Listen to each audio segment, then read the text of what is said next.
ito, sabihin ko po sa inyo. Kilala niyo naman po ako. Ako po ay Iglesia ni Cristo. Ano?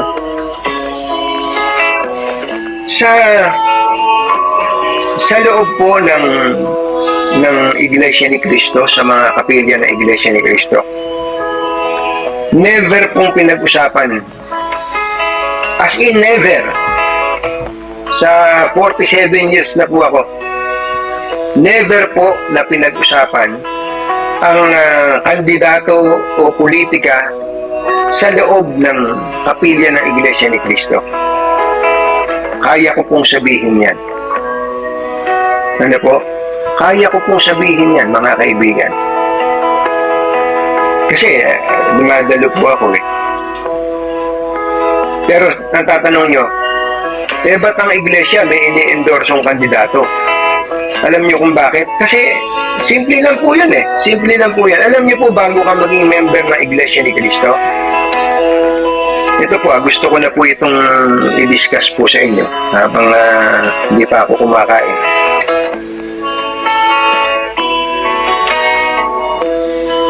Bago ka maging membro ng Iglesia ni Cristo, tuturuan ka ng doktrina, ng doctrinal lessons kung tawagin. Ang isa po sa pangunahing doktrina sa Iglesia ni Cristo ay tungkol sa pagkakaisa. Ano po? Tungkol po sa pagkakaisa, mga kaibigan. Ano po yung may biblical verse, ayoko lang pong pumunta po dun sa may Bible verse po dyan. Ang Iglesia ni Cristo po ay may pagkakaisa at kasama po sa pinagkakaisahan ay yung pong paghatol o pagboto. Nasa Bible po yun. Kung po yun, ang gusto ko po sabihin sa inyo, kung ikaw ay mag-member, gusto mo maging member na Iglesia ni Cristo, nasabihin sa iyo yun. Nasabihin sa iyo yun. Simple lang naman eh. Kung nakita mo, hindi pwede yan. Tinatanggalan nyo ng karapatan ng tao na ang member na pumili ng gusto niya dahil ang pasya ng namamahala sa iglesia ang doon ay magpapasakop o makikipagkaisa. Ayoko niyan. Ganun lang kasimple. Di huwag kang mag-Iglesia ni Cristo. Ganun lang po kasimple yun. Kung halimbawa naman, Iglesia ni Cristo ka na, tapos ikaw ay masyado kang involved sa politika. Ano? Halimbawa gusto mong bumoto, halimbawa may nagpasya ang pamamahala ng iglesia, tapos hindi mo gusto yung pasya ng pamamahala sa iglesia, ba't mo pa lolokohin yung sarili mo na hindi, gusto kong iglesia pero hindi ko iboboto yung pasya ng pamamahala ng iglesia?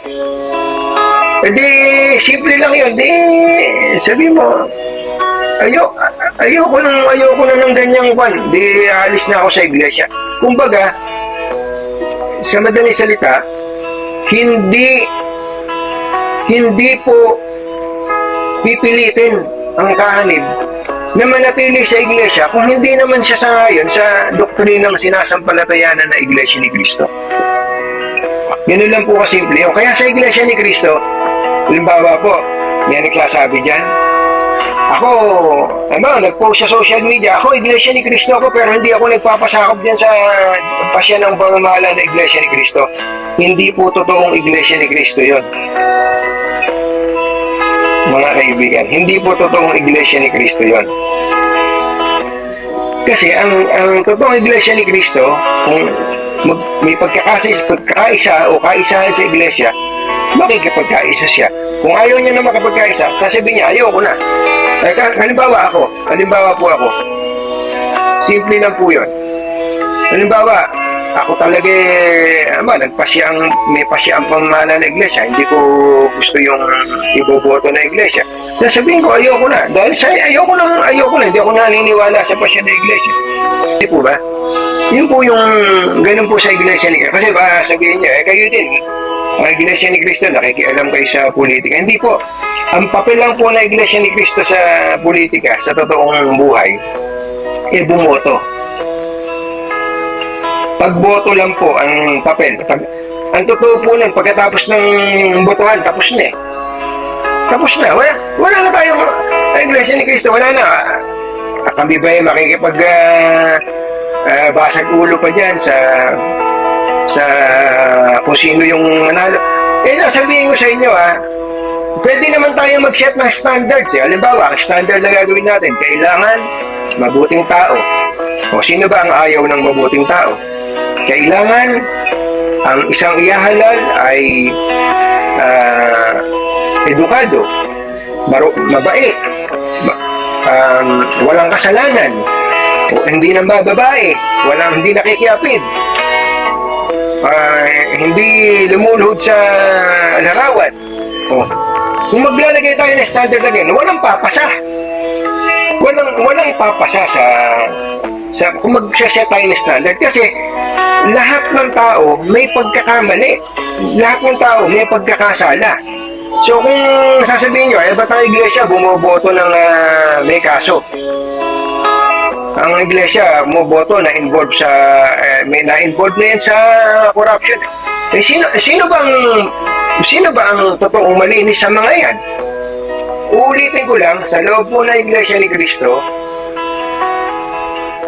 never pinag-usapan ng kahit sinong politiko sa loob ng kapilya. Mga kababayan at mga mahal na mga taga-subaybay, magandang araw sa inyong lahat. Ngayon ay April 9. Atin pong bibigyan ng reaction itong isang vlogger na pinapatawag po sa hearing.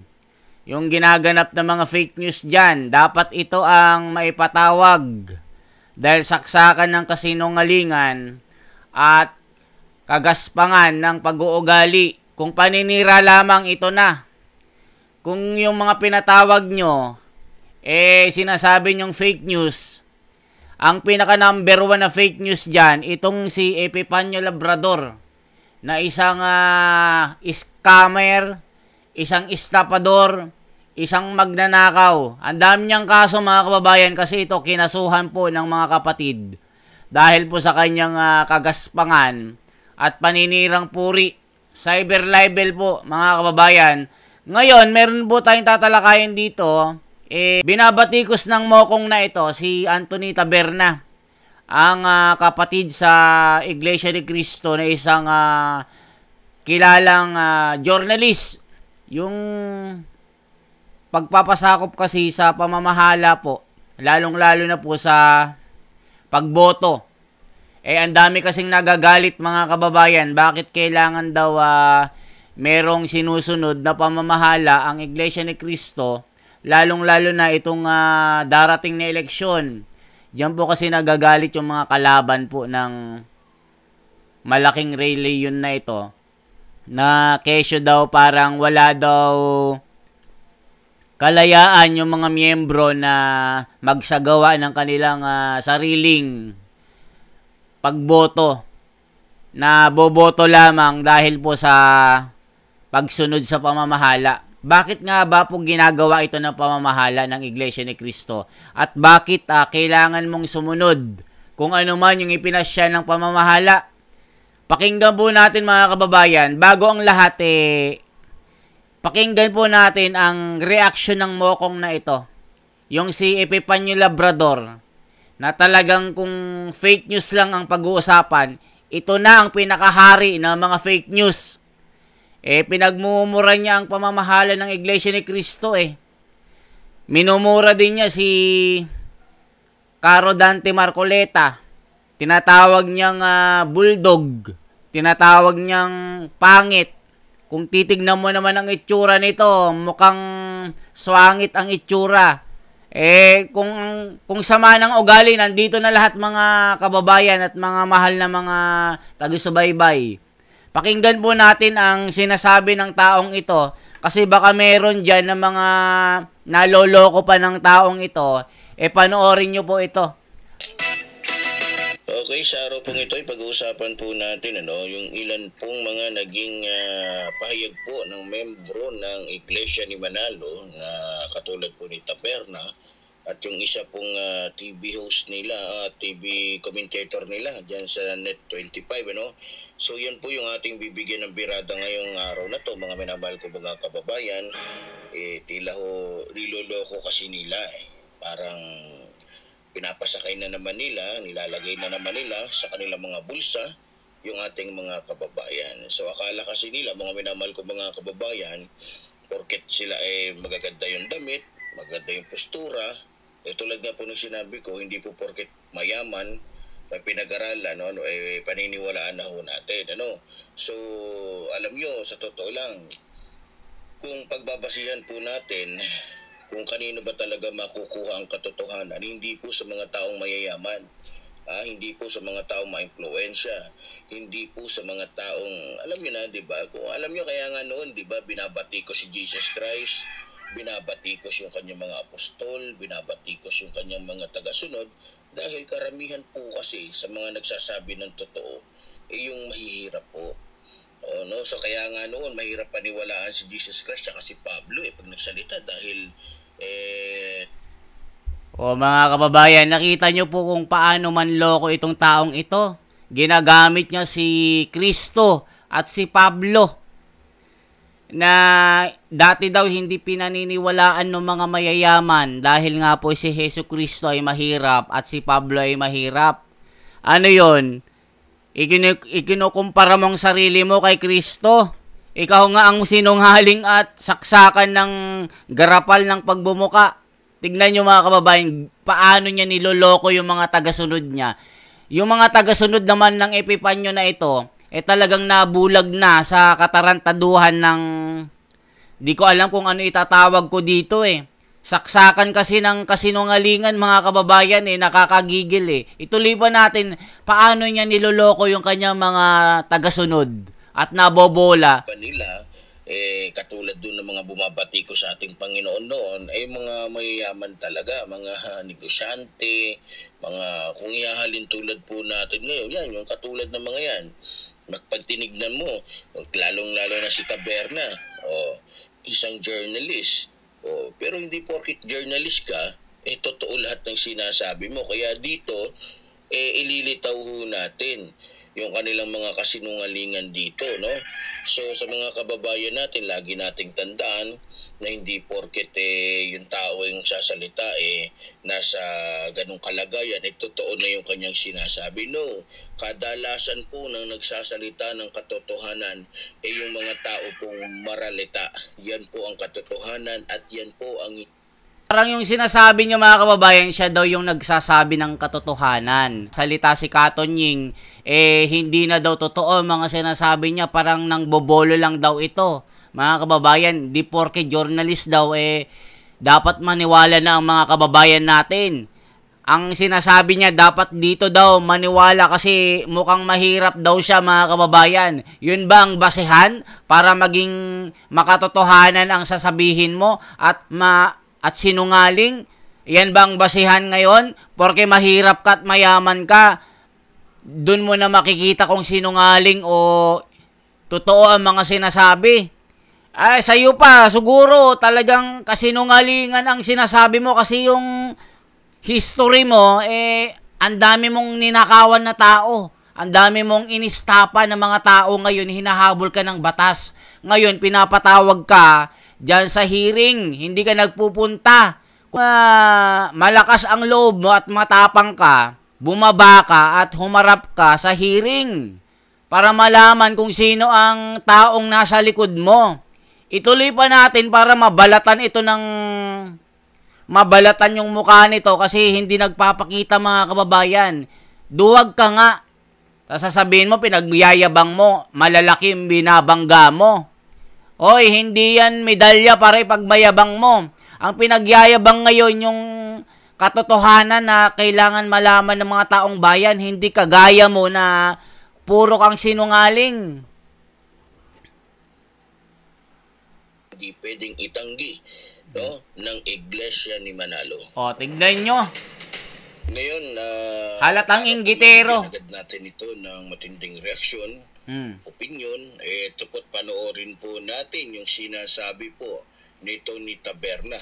So, pagkatapos po ni Taberna, ay papanoorin naman po natin mga kababayan yung sinasabi po ng isang tukmol, yung isang akala mo kung sino na magsalita, kala mo tama, gusto panlinlangin ng taong bayan.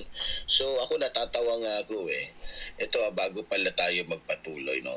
Sabi nila, meron po ako nabasang message na hindi daw importante si Epifanio Labrador sa iglesia ni Manalo. Sabi ko, ganun ba? Malaking kasinungalingan niya. Kasi kung hindi importante sa iglesia ni Manalo si Epifanio Labrador, tingnan nyo naman kung gaano kasikat at gaano yabang, binabatikos ngayon ang inyong lingkod. Kasi kung maalala ninyo, kaya po binabatikos noon, naalala ko tignan si nyo kung... Brother Eli Soriano, di ba?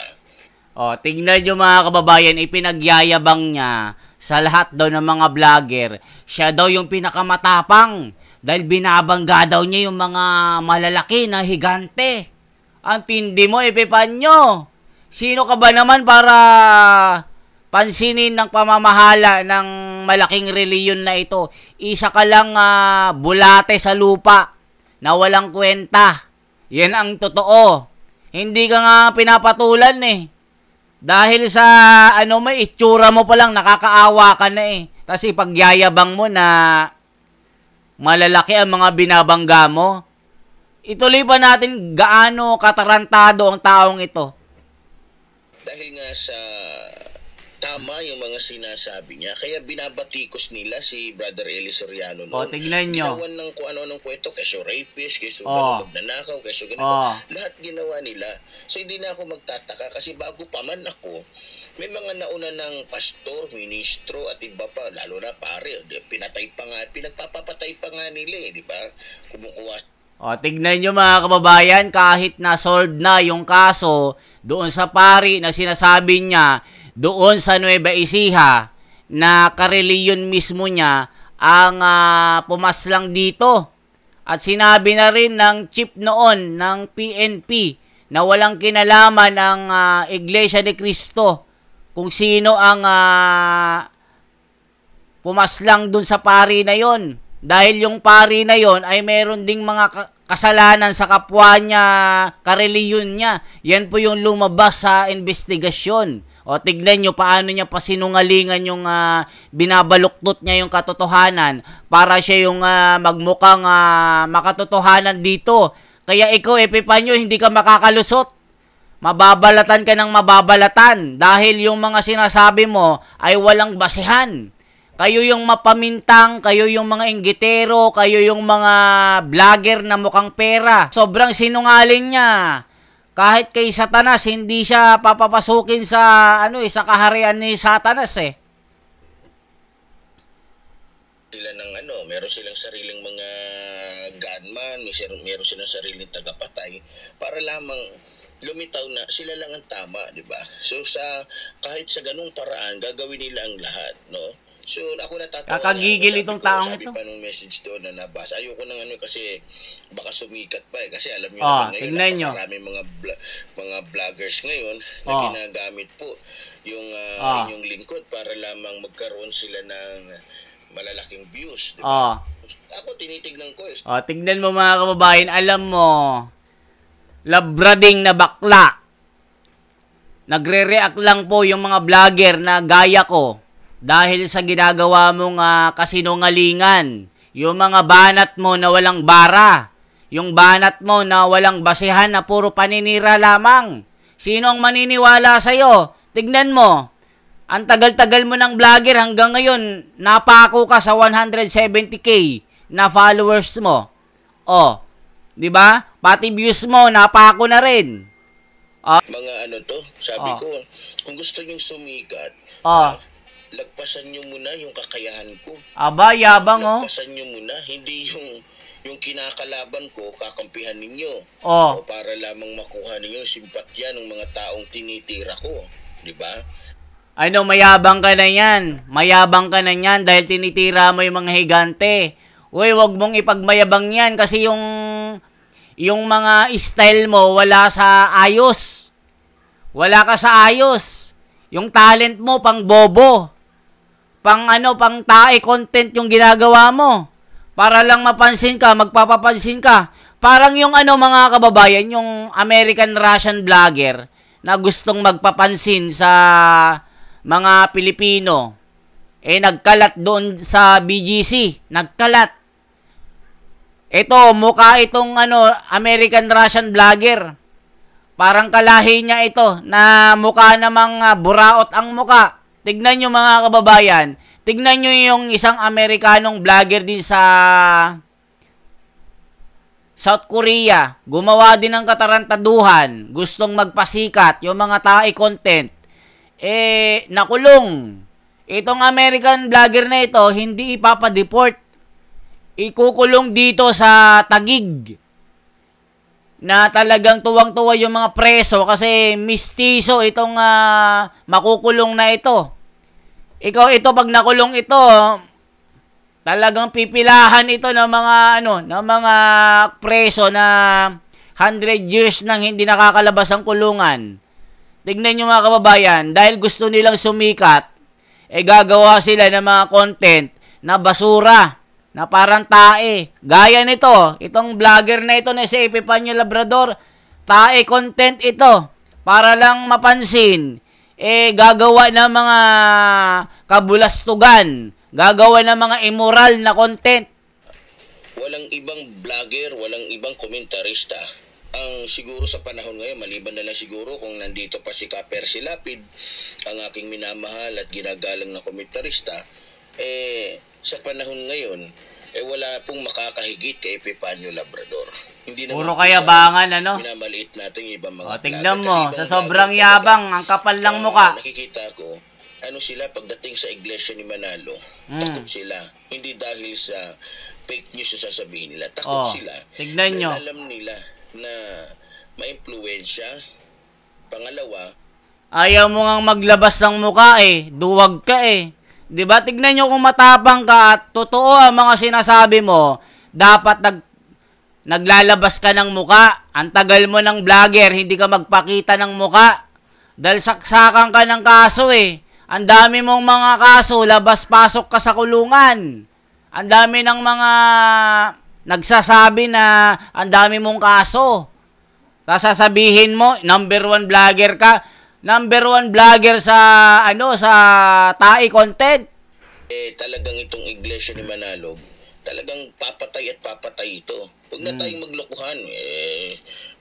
Ang dami ng ebidensya. Kaya lang naman natatabunan dahil tulad nga ng isang politiko, nagagamitan ng kapangyarihan, nagagamitan ng impluensya. Siyempre, may koneksyon ng Iglesia ni Cristo sa mga politiko, lalong-lalo sa mga politikong nanliligaw sa kanila tuwing eleksyon. Dahil alam naman natin na ang Iglesia ni Cristo ay nagagamit po yan ng mga politikong sakim sa pera at kapangyarihan.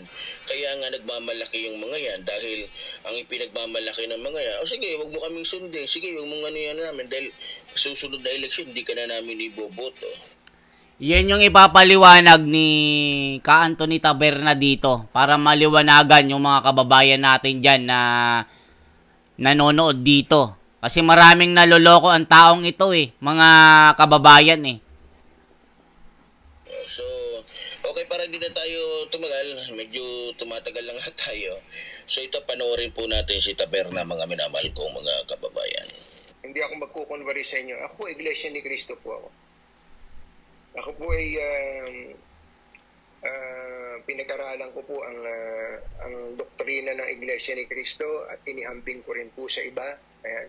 At ang isa po sa pangunahin na nagiging, sabi nga, bone of contention, ayan tungkol sa pagkakaisa ng Iglesia sa panahon ng halalan.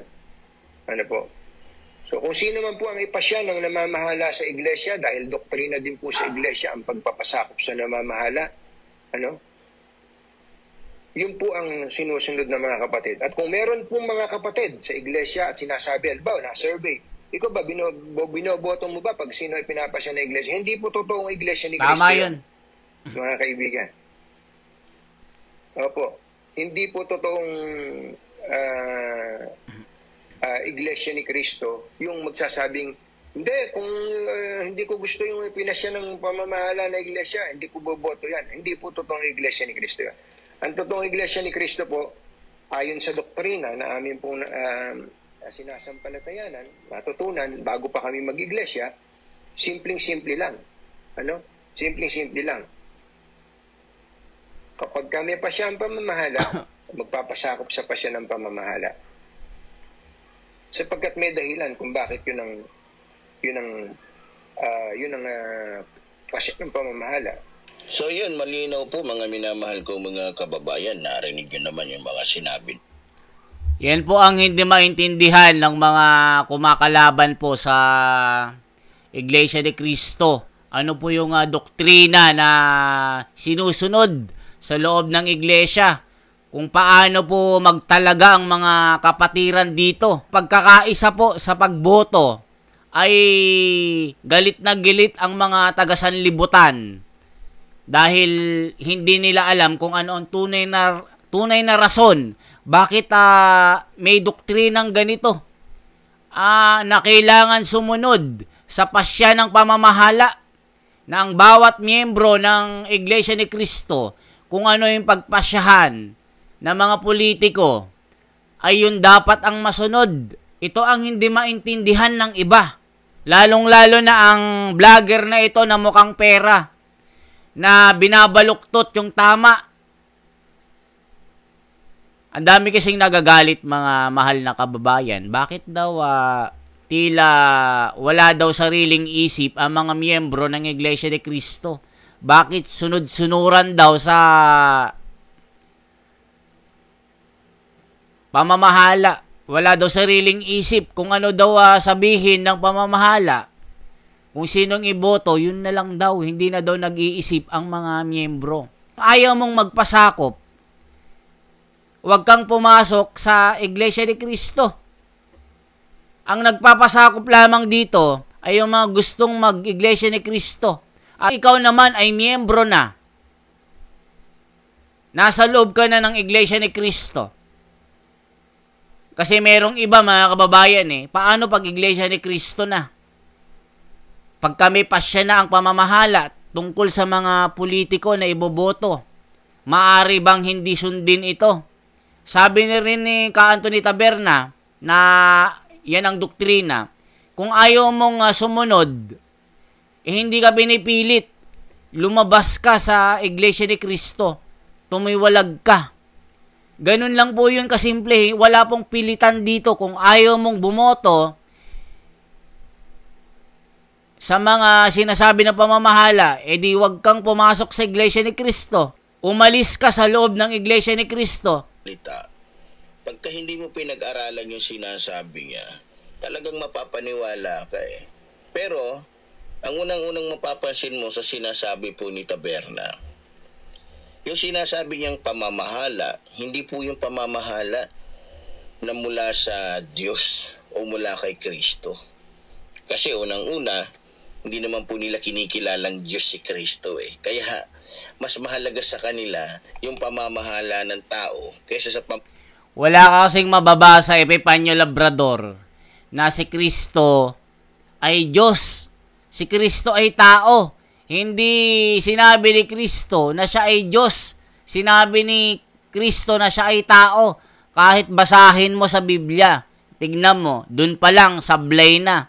Yan kasi ang hindi matanggap ng mga tao ngayon Tanging Iglesia ni Cristo lamang ang nakadiskubre na si Kristo ay tao. Hindi siya Diyos. Yun po ang totoo.